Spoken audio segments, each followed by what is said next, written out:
ನಮಸ್ಕಾರ ವೀಕ್ಷಕರ ಎಲ್ಲ ಮಹಿಳೆಯರಿಗೂ ಕೂಡ ಭರ್ಜರಿ ಗುಡ್ ನ್ಯೂಸ್ ಅಂತಾನೆ ಹೇಳ್ಬೋದು. ಸುಮಾರು 2,000 ಹಣ ಆದ್ರೂ ನಿಮಗೆ ಜಮಾ ಆಗ್ತಾ ಇದೆ. ನೀವು ಅನ್ಕೊಂಡಿದ್ದೀರಿ 16, 17 ಎರಡು ಕಂತುಗಳು ಬರ್ತಾವ ಅಂತ ಹೇಳ್ಬಿಟ್ಟು. ಸೊ ಆ ರೀತಿ ಏನಿಲ್ಲ. ಬಹಳಷ್ಟು ಜನ ಕಮೆಂಟ್ ಮಾಡಿದ್ರಿ 16 ಮತ್ತು 17ನೇ ಕಂತಿನ ಹಣ ಜಮಾ ಆಗುತ್ತೆ ಅಂತ ಹೇಳಿದ್ರಿ ಸರ್, ಬರತ್ತಾ ಅಂತ ನೀವು ಕೇಳ್ತಾ ಇದ್ರಿ. 17ನೇ ಕಂತಿನ ಹಣ ಸದ್ಯದಲ್ಲಿ ಬರಲ್ಲ ಅಂತಾನೆ ನಾನು ಹೇಳಿದೀನಿ. ಯಾಕಂದ್ರೆ 16ನೇ ಕಂತಿನ ಹಣ ಅಂದ್ರೆ 2,400 ಕೋಟಿ ಹಣ ಆದ್ರೂ ಮಾತ್ರ ನಿಮಗೆ ಹಣಕಾಸು ಇಲಾಖೆಯಿಂದ ಮಹಿಳಾ ಮತ್ತು ಮಕ್ಕಳ ಅಭಿವೃದ್ಧಿ ಇಲಾಖೆಗೆ ರಿಲೀಸ್ ಆಗಿರುವಂತದ್ದು.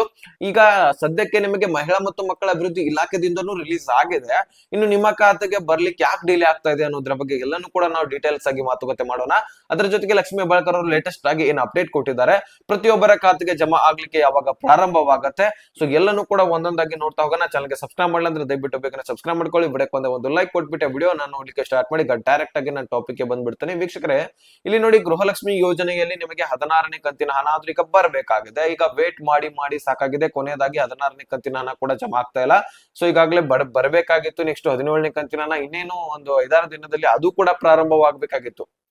ಇನ್ನು 16ನೇ ಕಂತಿನ ಹಣನೇ ಜಮಾ ಆಗ್ಲಿಕ್ಕೆ ಪ್ರಾರಂಭವಾಗಿಲ್ಲ. ಹೇಗೆ ಹೀಗಾದ್ರೆ ಅಂತ ನೀವು ಕೇಳ್ಬೋದು. ಇಲ್ಲಿ 16ನೇ ಕಂತಿನ ಹಣ ಹಣಕಾಸು ಇಲಾಖೆದಿಂದ ಈಗಾಗಲೇ ಬಿಡುಗಡೆ ಆಗಿ ಮಹಿಳಾ ಮತ್ತು ಮಕ್ಕಳ ಅಭಿವೃದ್ಧಿ ಇಲಾಖೆಗೆ ಬಂದ್ಬಿಟ್ಟು ಮತ್ತೆ ಅಲ್ಲಿಂದಾನು ಕೂಡ ಡಿಬಿಟಿ ಟ್ರೆಜರಿ ಪುಷ್ ಆಗಿದೆ. ಸೊ ಅಲ್ಲಿ ಏನಾಗಿದೆ ಅಂದ್ರೆ ಕೆಲವು ತಾಂತ್ರಿಕ ದೋಷದಿಂದ ಒಂದ್ ಸ್ವಲ್ಪ ಸ್ಟಾಪ್ ಆಗಿದೆ ಅಷ್ಟೇ, ಮತ್ತೇನಿಲ್ಲ. ಇನ್ನು ಬ್ಯಾಂಕ್ಗಳು ಅಪ್ಡೇಟ್ ಮಾಡಿಸ್ಕೊಳ್ಬೇಕಾಗಿರುವಂತದ್ದು ಮಾತ್ರ ಬಾಕಿ. ಬ್ಯಾಂಕ್ಗಳು ಅಪ್ಡೇಟ್ ಮಾಡ್ಕೊಂಡು ನಿಮ್ಮ ಖಾತೆಗೆ ಜಮಾ ಮಾಡ್ಬೇಕು. ಈ ಒಂದು ಸ್ಟೆಪ್ ಬಾಕಿ ಇರುವಂತದ್ದು, ಅದೇ ನಿಮ್ಮ ಖಾತೆಗೆ ಜಮಾ ಆಗತ್ತೆ. ಓಕೆನಾ? ಸೊ ಇಷ್ಟು ಇಲ್ಲಿಯವರೆಗೂ ಕೂಡ ಪ್ರೊಸೆಸಿಂಗ್ ಬಂದು ತಲುಪಿದೆ. ಸೊ ಹಾಗಾದ್ರೆ ಇನ್ನು ಯಾಕೆ ಡಿಲೇ ಮಾಡ್ತಾ ಇದ್ರೆ ಅನ್ನುವಂಥದ್ದಾದ್ರೆ, ಈಗ ನಿಮಗೆ ಸಂಕ್ರಾಂತಿ ಹಬ್ಬಕ್ಕೆ ಒಟ್ಟಾರೆಯಾಗಿ ಈ ಒಂದು 2,000 ರೂಪಾಯಿ ಹಣ ಜಮಾ ಮಾಡುವಂತದ್ದಾಗಿದೆ. ಈಗ ಟೋಟಲಿ 14ನೇ ತಾರೀಕು ಒಳಗಾಗಿ ಒಂದು ಟೈಮ್ ಅನ್ನ ಕೊಟ್ಟಿದ್ದಾರೆ. ಈ ಒಂದು ಸಂಕ್ರಾಂತಿ ಹಬ್ಬಕ್ಕೆ ಒಳಗಾಗಿ ನಮ್ಮೆಲ್ಲರ ಖಾತೆಗೆ ಜಮಾ ಮಾಡ್ತೀವಿ ಅಂತ ಹೇಳ್ಬಿಟ್ಟು ಲಕ್ಷ್ಮೀ ಹೆಬ್ಬಾಳ್ಕರ್ ಅವರು ಲೇಟೆಸ್ಟ್ ಆಗಿ ಅಪ್ಡೇಟ್ ಅನ್ನ ಕೊಟ್ಟಿರುವಂತದ್ದು. ಸೊ ಹೀಗಾಗಿ ನಾವೆಲ್ಲರೂ ಕೂಡ ಸಹಕರಿಸೋಣ. ಇಲ್ಲಿವರೆಗೂ ಕೂಡ ವೇಟ್ ಮಾಡಿದೀವಿ.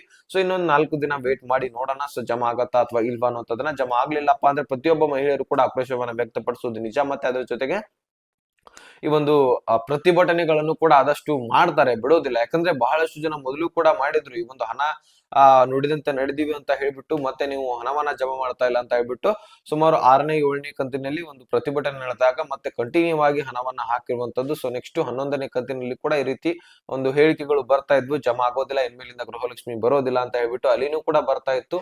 ಸೊ ಕೊನೆಯದಾಗಿ 16ನೇ ಕಂತಿನಕ್ಕೆ ಬಂದು ನಿಂತಿದೀವಿ. ಸೊ ಇಲ್ಲಿ ಕೂಡ ಬರತ್ತೆ, ತಲೆ ಕೆಡ್ಸ್ಕೊಳ್ಬೇಡಿ. ಆದ್ರೆ ಇನ್ನು ಒಂದ್ ಸ್ವಲ್ಪ ಟೈಮ್ ತಗೊಳತ್ತೆ. ಆದ್ರೆ ಹೋದ ಹಾಗೆ ಮುಂದ್ಗಡೆ ಈ ಒಂದು ಹಣ ಮುಂದ್ಗಡೆ ಗೃಹಲಕ್ಷ್ಮಿ ಯೋಜನೆ ಎಷ್ಟು ಬರತ್ತಾ ಅಥವಾ ಇಲ್ವಾ ಅನ್ನೋಂಥದ್ದನ್ನ ನಾವು ಕಾಯ್ದು ನೋಡ್ಬೇಕು. ಸೊ ಮುಂದಿನ ದಿನಗಳಲ್ಲಿ, ಯಾಕಂದ್ರೆ ಸರ್ಕಾರಕ್ಕೆ ಆರ್ಥಿಕ ಪರಿಸ್ಥಿತಿಗಂತೂ ಹೊಡೆತ ಬೀಳ್ತಾ ಇರುವಂತದ್ದು ಖಚಿತ. ಯಾಕಂದ್ರೆ ಸರ್ಕಾರಕ್ಕೆ ಪ್ರತಿ ತಿಂಗಳು ಕೂಡ 2,400 ಕೋಟಿ ಈ ಒಂದು ಗೃಹಲಕ್ಷ್ಮಿ ಯೋಜನೆಗೋಸ್ಕರನೇ ತೆಗೆದಿಡಬೇಕಾಗತ್ತೆ, ಹೌದಲ್ವಾ?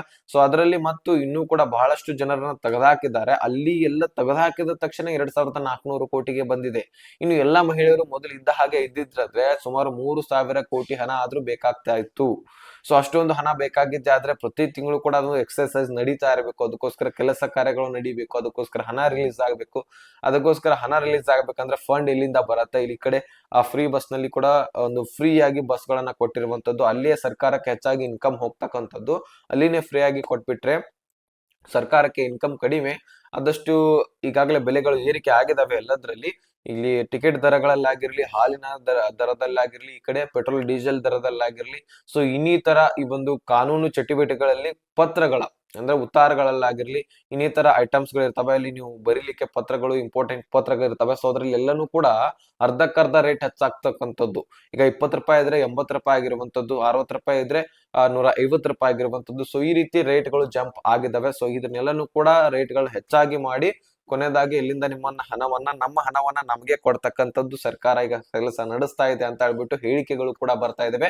ಈಗ ಬೆಲೆ ಅಂತೂ ಏರಿಕೆ ಆಗಿದೆ. ಬೆಲೆ ಏರಿಕೆ ಆಗಿದೆ ಅಂದ್ರೆ ನಮ್ಗೆ ಅನ್ಸ್ಬಿಡತ್ತೆ ಆಟೋಮೆಟಿಕ್ ಆಗಿ ನಮ್ಮ ಹಣ ನಮಗೆ ಕೊಡ್ತಾ ಇದ್ರು ಅಂತ ಹೇಳ್ಬಿಟ್ಟು ಅನಿಸ್ತತ್ತೆ, ಮತ್ತೇನಿಲ್ಲ. ಸೊ ನೋಡಿ, ಈಗ ಸದ್ಯದಲ್ಲಿ ನಿಮ್ಗೆ ಗೃಹಲಕ್ಷ್ಮಿ ಯೋಜನೆ ಸದ್ಯದಲ್ಲಿ ನಿಮ್ಗೆ ಬಿಡುಗಡೆ ಆಗಲಿದೆ. ಅದರಲ್ಲಿ ನಿಮ್ಗೆ ಆ ಒಂದು ರಾಯಚೂರು, ಒಂದು ಬೆಳಗಾವಿ, ಹಾಸನ, ಗದಗ, ಬಳ್ಳಾರಿ, ಕಲಬುರಗಿ, ವಿಜಯನಗರ ಆಗಿರ್ಲಿ, ಧಾರವಾಡ, ಯಾದಗಿರಿ ಜಿಲ್ಲೆಗಳಿಗೆ ಹೆಚ್ಚಿನ ಪ್ರಮಾಣದಲ್ಲಿ ಸದ್ಯಕ್ಕೆ ನಿಮಗೆ ಜಮಾ ಆಗುವಂತಹ ಸಾಧ್ಯತೆ ಇದೆ. ಸೊ ಆದಷ್ಟು ವೇಟ್ ಮಾಡಬೇಕು. ಸೊ ಒಂದೇ ದಿನದಲ್ಲಿ ಪ್ರತಿಯೊಬ್ಬರಿಗೂ ಕೂಡ ಜಮಾ ಆಗ್ಲಿಕ್ಕೆ ಸಾಧ್ಯ ಇಲ್ಲ. ಸುಮಾರು 10 ರಿಂದ 15 ದಿನ ಆದ್ರೂ ಟೈಮ್ ಬೇಕಂತ ಹೇಳ್ಬಿಟ್ಟು ಇಲ್ಲಿ ಮಹಿಳಾ ಮತ್ತು ಮಕ್ಕಳ ಅಭಿವೃದ್ಧಿ ಇಲಾಖೆನೇ ಹೇಳಿರುವಂತದ್ದು. ಸೊ ಎಲ್ಲರೂ ಕೂಡ ಸಹಕರಿಸಬೇಕಾಗತ್ತೆ. ಸೊ ಇಷ್ಟು ನಮಗೆ ಗೃಹಲಕ್ಷ್ಮಿ ಯೋಜನೆ ಬಗ್ಗೆ ಮಾತ್ರ ಅಪ್ಡೇಟ್ ಬಂದಿತ್ತು. ಸೊ ಸದ್ಯದಲ್ಲಿ ನಿಮಗೆ 14ನೇ ಒಂದು ದಿನದ 14ನೇ ತಾರೀಕು ಒಳಗಾಗಿ ನಿಮಗೆ ಬಿಡುಗಡೆ ಆಗಲಿದೆ, ಪ್ರತಿಯೊಬ್ಬರಿಗೆ ಜಮಾ ಆಗಲಿದೆ. ಸೊ ಸೊ ಇಷ್ಟು ಅಪ್ಡೇಟ್ ಅನ್ನ ತಿಳಿಸ್ಕೊಟ್ಟಿದ್ದೀನಿ. ಅರ್ಥ ಆಗಿದ್ರೆ ಲೈಕ್ ಮಾಡಿ, ನಿಮ್ಮ ಸ್ನೇಹಿತರಿಗೆ ಶೇರ್ ಮಾಡಿ, ಸಬ್ಸ್ಕ್ರೈಬ್ ಮಾಡಿ ಅಂತ ಹೇಳ್ತಾ ಮತ್ತೆ ಮುಂದಿನ ಮಾಹಿತಿ ಹಂಚ್ಕೊಂಡು ಅಲ್ಲಿ ತನಕ ಬಾಯ್ ಬಿಡ್ತೀನಿ ಫ್ರೆಂಡ್ಸ್.